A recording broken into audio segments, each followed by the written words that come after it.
Good morning. My name is Robert George Coghlan. I am a visual artist. This is an expression of mine that I produced in lieu of a literary manuscript that I began working on in 1993.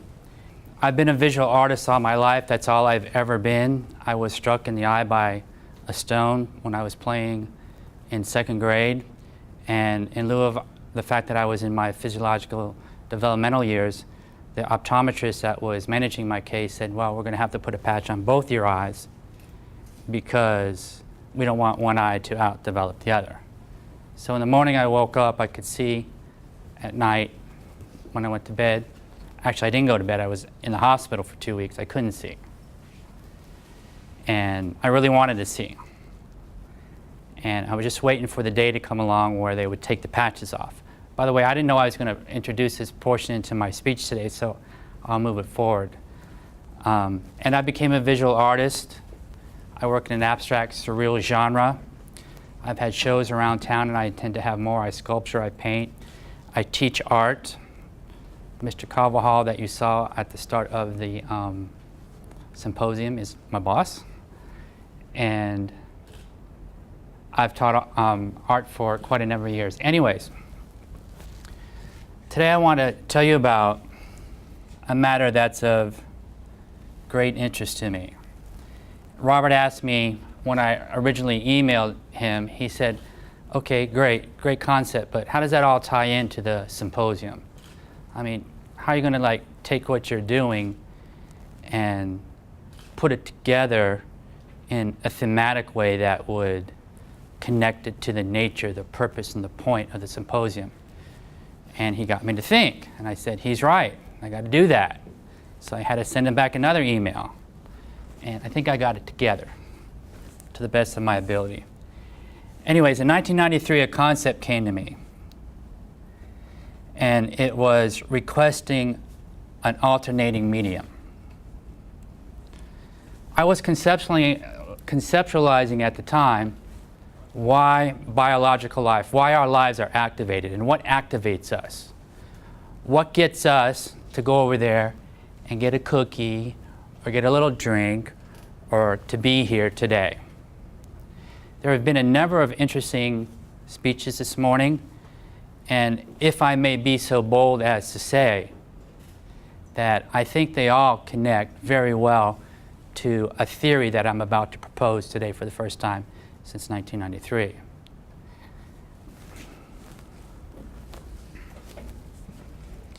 As fate would have it, pardon me for reading from my notes, on a sunny day there in 1993, close to my home, someone passed me on the sidewalk, and they were wearing a t-shirt that read the word pleasure in kind of like a bright, pinky, orangey color. And I saw that word. It just said pleasure. The t-shirt didn't say anything else. It just said pleasure.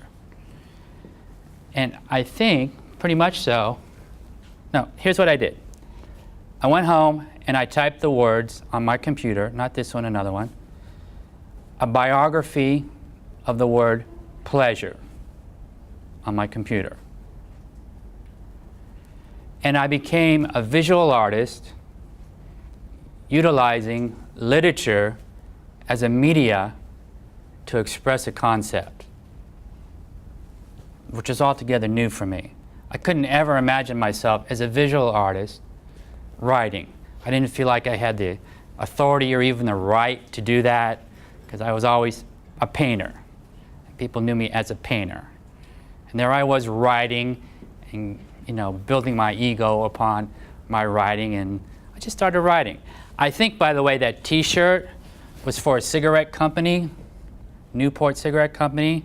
They had a advertising situation many years ago. It used to be on billboards. I used to paint, by the way, those really large billboards, the really, really big ones that you see out there on the Palmetto Expressway on 995, the really big ones. I was the guy that painted those all around town, from the Keys to Palm Beach. I painted hundreds of them when they used to be hand-painted. I think that t-shirt was from a cigarette company, Newport Cigarettes, and it just used to say pleasure. That's all it says. That was their catchphrase, their word, their logo. whatever it was, their advertisement, their understanding of their customer, if you will. That was 1993. 770 pages, an abstraction, and the balance of my life afforded into bringing my concept into fruition ago. For 21 and a half years, I wrote referencing our species, Homo sapiens, primates, activation while we are in pursuits of our pleasurable interests. I typed and I typed all night. I'm going to thank my wife here in a little while. She's just been, well, she's a wonderful wife from the start. And to put up with me from this, I think you hear a lot of people praise their spouses when they come to realizations of their effort. I can't do that enough. And my friends as well. Anyways, I'll get around to that. I began writing this manuscript which had two unnamed documenters who take a pleasurable run, pardon me for my vernacular there. They circumnavigate the globe 4 times through all time eras and observe and document in objective form those that they observe while they are in pursuits of pleasure. In other words, these two guys, this man and this woman, they run around the world 4 times. They're nude, and they see people involved in pursuits of pleasure, and they document it in a very objective form. And that's how the manuscript takes place. That's how it forms. I say in objective form because I didn't want to introduce my own subjective interest of pleasure into it, so it's written in objectivity, if you will. I hope you guys are staying with me on this, by the way. They document pleasurable components such as those obtained via light, which these are kind of bright in my eyes, food and water, the arts, sexuality, nature, theology, science, friendship, and on, and even more so on and on. I found myself, a visual artist, writing literature and expressing for the art of art's sake alone. And while well-tuned verses portrayed my concept, and indeed the literature, thankfully enough on my behalf, for me, indeed the literature enabled that expression in beautiful form, the concept that I was trying to address, that is, something remarkable happened along the 21st and a half to 22nd year of writing. I thought I was just going to write a book. I really did. Just like I paint a painting, I thought I was just going to write a book. It turned out I was starting to write a manuscript. When I began reading my work, what appeared to be conventions of a theory began to emerge within the understandings of my work. I think I started to identify that I was writing a theory. And it was, is to my best interest to pursue such theory.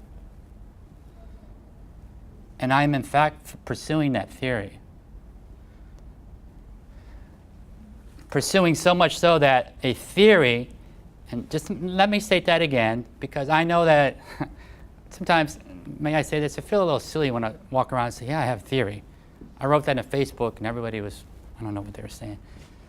Let me say that again. I have a theory, which I stand by the way, developed in my work.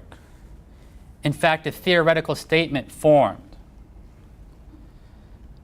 When that happened, my work took on an entirely other consequence. My thoughts were like fully arrested, and I don't mean that in a dramatic way. I mean, I was like fully arrested when I became to understand that I was writing towards a theory.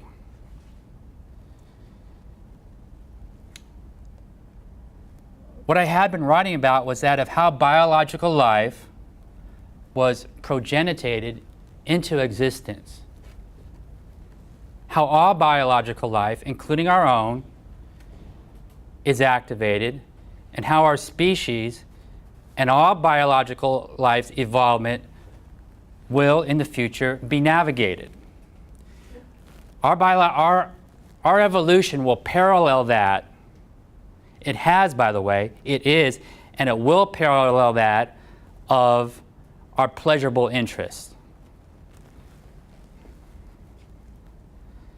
Indeed, and this is my theory, life arose, is activated upon, and will be navigated by pursuits of pleasure. It is that very premise as to why we are gathered here today. You came to support a family member or friend, to listen in on some new concepts. It is why the thermostat, there must be a thermostat in this room someplace. I think it's back there on the wall, I don't know. But it is why that thermostat back there on that wall is adjusted to just the right temperature, the Goldilocks temperature that allows us just the right pleasurable sensation, not too hot, not too warm. It is why the texture of your clothes are the texture of your clothes. It's why the seats that you're sitting on are formed in the way that they're formed. These all satisfy us to the best efficiency and to our pleasurable interest.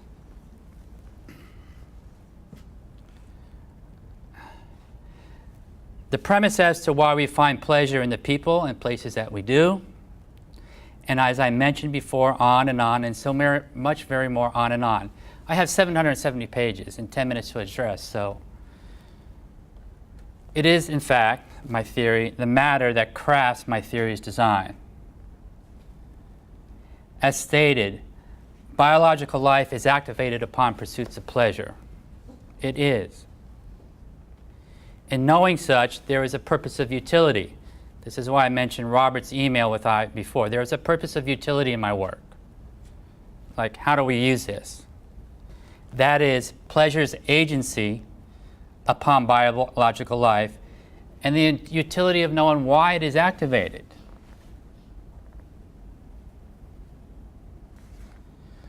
Well, and I'm just going to reference somebody. I'm not dropping a name here, but I'm just going to reference somebody that you all know well.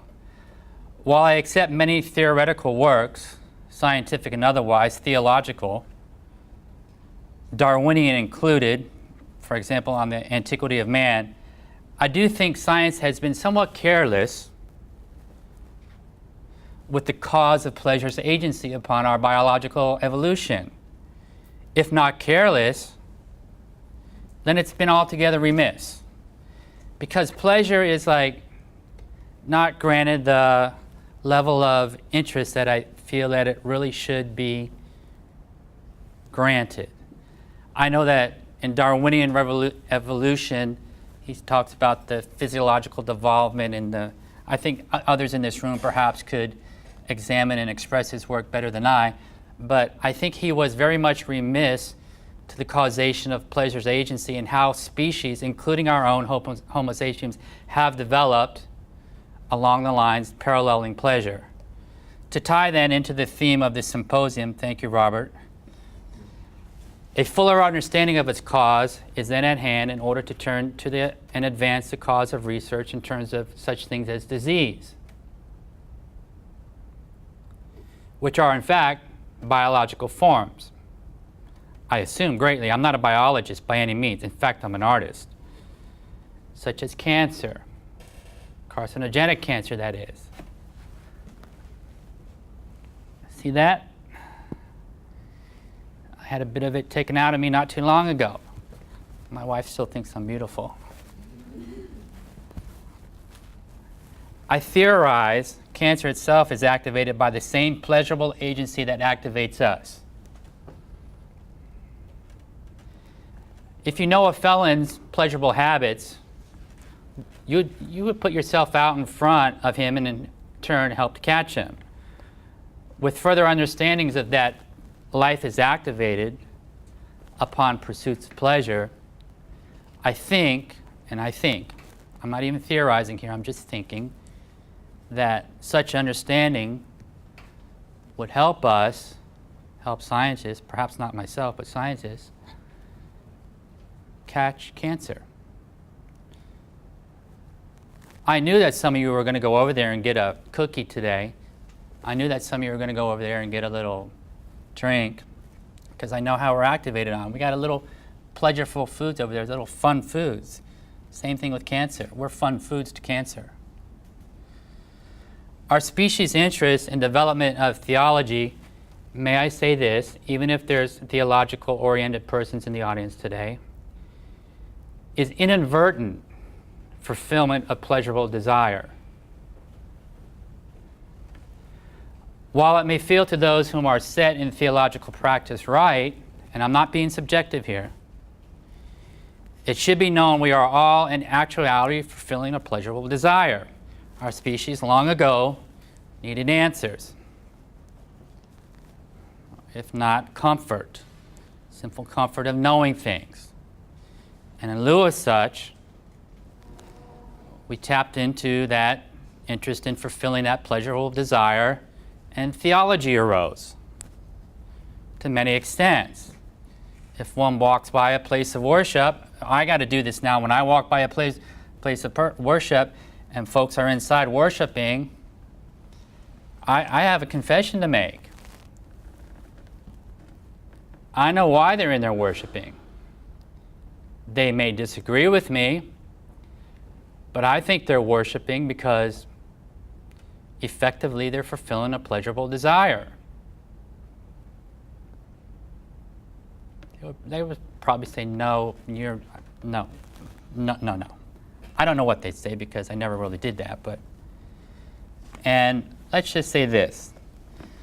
Robert, I'm not trying to fix the world here because I can't. I only have 2 hands and 2 feet and 1 mind. But should conflicting factions come to know their theology was initially developed as a need to fulfill a desire, a pleasurable desire, perhaps that would alleviate some tension.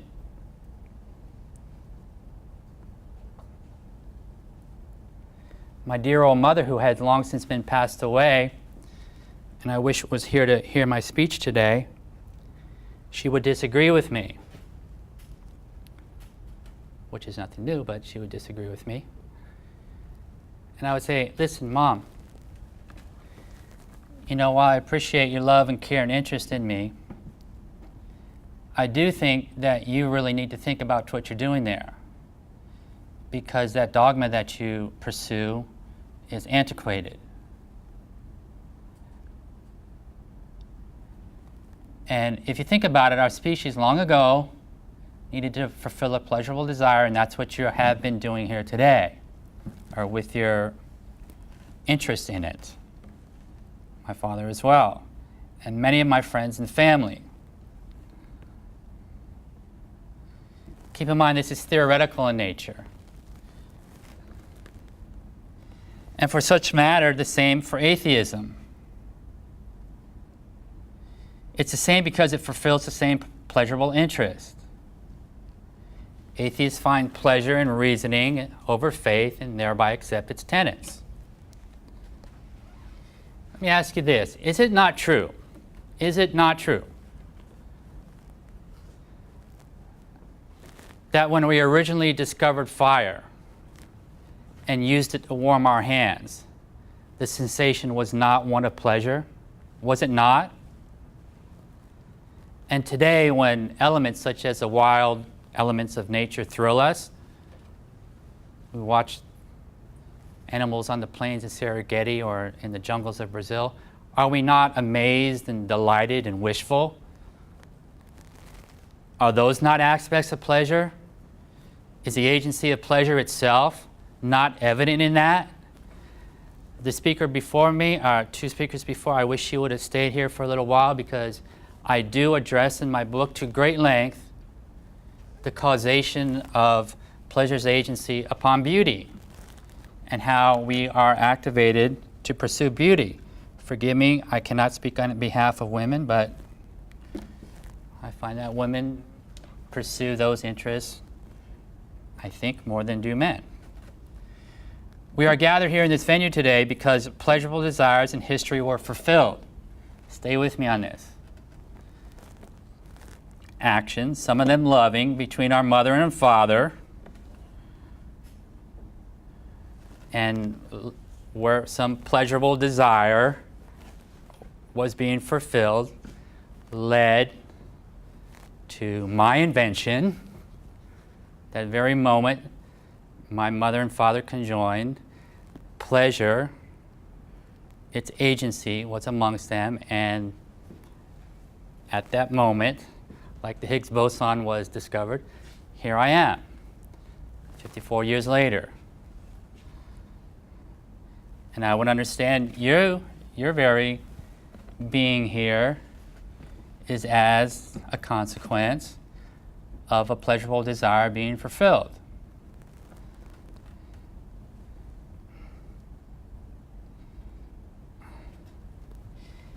It is the same agency, and this is where I get a little involved.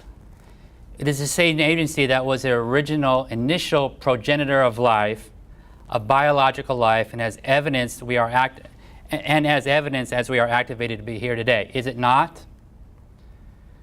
Life arose in lieu of desire to fulfill pleasure.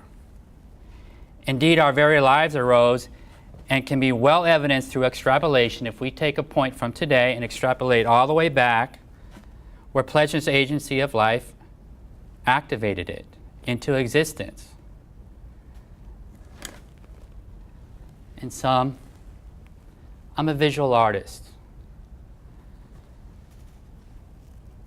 These are one of the same expressions. My writing, the 770 pages I have here, and this artwork. It references pleasure's agency. It's an abstraction, as you know, as you may know. Pleasure's agency has been with us in all biological life and was the agency originally progenitating life into existence. We may evidence pleasure's cause in all of our activity, evident in other species' activity. Of course, I'm not just speaking about human. If you've ever petted the back of a cat's ear, you'll see that a cat experiences pleasure. I like swimming with dolphins, and you can name it, all biological life. And I don't mean just that upper level of species. Pardon me if I don't speak so eloquently upon biology, but I can speak eloquently upon the arts. It is the agency of cause leading to the continuance of life. It's what causes us to progenitate. I think she was saying procreate. I'm using the word progenitate. Species knowing they will carry on into prosperity is pleasurable. Such agency, moreover, is moreover, I should say, than will or instinct. Pleasure itself provides a positive charge to will or instinct. May I then make it clear? Life arose with pleasure's agency. It activates it and will navigate its evolution.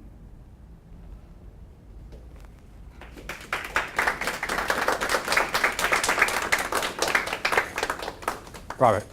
Question: when you say apply the word agency, what does that quite mean? You said pleasure. Yeah, that's a really charming question. Thank you, Robert. There have been many theories that have evolved, including theological theories, the intelligent life theory, or what's it, intelligent design theory, and things of that nature. I had to vary and balance my thought and choose that word very selectively because there is something known as the pleasure principle. How many people are familiar with the pleasure principle? Please don't ask me to describe it at length because I'm not a student of Freud, but I know a little bit about it. When I say agency, I mean the causation, the act, and the will to empower another object, another item or interest or contingency. It's contingent upon one item or another. It is its agency, the agency of pleasure. And I think my concept is intricate in its design of its words, so I had to really challenge the English language to find these words. And if you come up with a better term than agency, I'm happy to aspire to it. Thank you. Thank you, Robert. The language is a problem sometimes. I agree. That's why I'm a visual artist. In fact, I've never used language. I need language when I speak with my wife, but this is my language. It's always been my language. I understand this. This communicates very well to me. It's, of course, it's abstractive nature, but I can only agree with you on that point. I think that's a very common understanding, that your expression, that language and words and so forth, semantics, if you will, I think. But I think agency is what I really want to say. Thank you. Yes, sir. So you're saying that like evolution, driving force of evolution is the pursuit of pleasure, correct? I'm saying that evolution has paralleled biological life's pleasurable desire and the pursuits of yes. So I understand how, like, you know, upper level species, humans, our early ancestors, hominids, even cats, dogs, you know, we get pleasure from sex, from food. I understand that. But if we keep going further back to, like, say, single-celled organisms, we need a mind to experience pleasure. So is it the end result of evolution is then starts with pleasure, like pleasure's come later on, or could pleasure be, you know, seen from a single-celled organism if we go that far back? You know, that actually makes me happy that you asked that, because I've given that a lot of thought over the past 23 years. And I was wondering if there is a cutoff point, like a time and a space where we say, okay, you know what, this level of biological activity can't possibly have a sensation, if you will, of pleasure. But this can't. I don't know that point. Right. In fact, it's my theory that there is no point. That even single-cell organisms, in their single-cell organism manner, have the very same agency that we do that involves them to move life forward. I think so. If you ask me to break out a microscope and take a look and show it to you, I don't know that I would be able to or not, but I do think that, yes, to answer your question, yes, single-cell organism, there's some pyracort, I can't say some of those names that I read in my literature a while ago. I think that they all experience in their forms pleasure. Yes? I think single-cell organisms, or any organism, has a purpose. So like a parasite's purpose is to be parasitic. And so in that sense, it would most likely, because that's its motivation and that's what its purpose is to do, that's where it takes pleasure from. So I guess that would be a way of explaining that, if single-cell organisms. Yes. But that's an interesting question. Like, thank you. I find it, I see another hand in the back, and I will address those questions.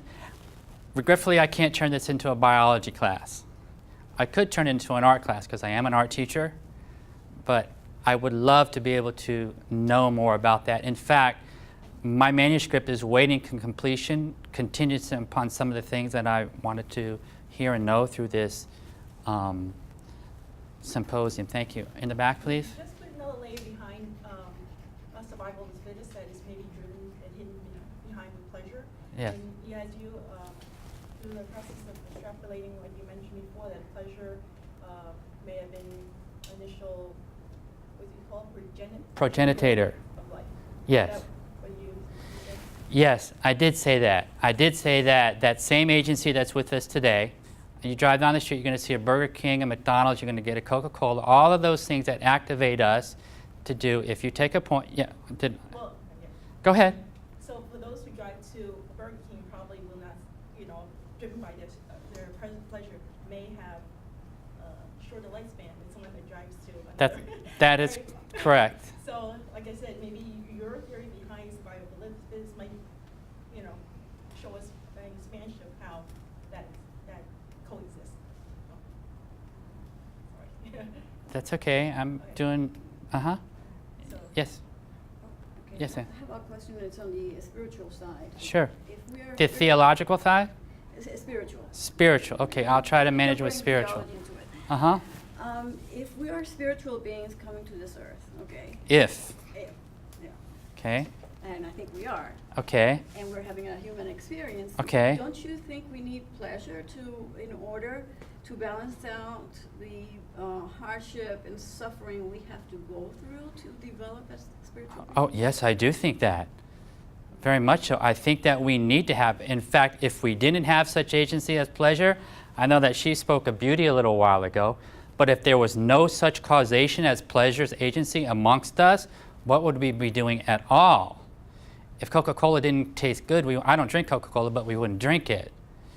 And if there was no pleasure in life, in fact, those who have depression, from what I understand, don't experience pleasure as I used to before. I had that many years ago. The doctor said, do you feel pleasure in such and such as you did before? And I said, no. So they want to know about that agency. And let me just say this about spirituality. I think spirituality within itself provides a great sensation of pleasure. I'm not concerning myself in that comment with its vanity or its reality. I do in my manuscript, although my manuscript is objective nature, but it is absolutely there. And there is a pleasurable interest that is fulfilled when those who participate in such matters as spirituality participate. And for that matter, I think there's a great deal of spirituality in this world. Did I answer your question? Yes, yes. Okay. I'd like to sum up. Thank you. I'm over. We have to move on. But Yeah. Yes. I could bring this into contemporary society, and I don't want to, but I feel it's necessary. Our coming election. Let's take Alton Road, Miami Beach. Yeah, let's take Alton Road, okay? This coming election, if you've been involved with it, and I'm not political minded, by the way, is balancing on a particular person's pursuit of pleasurable desires some years ago and the way it's being portrayed in the media. And so, in reality, our next presidency, and I'm going to say this as clear as I can, our next presidency may very well be predicated upon those pleasurable desires sought after in the way that that particular individual sought after them. I don't want to end on a political note. I will say this, though, that it is my theory that life arose, is activated upon, and will be navigated by pursuits of pleasure.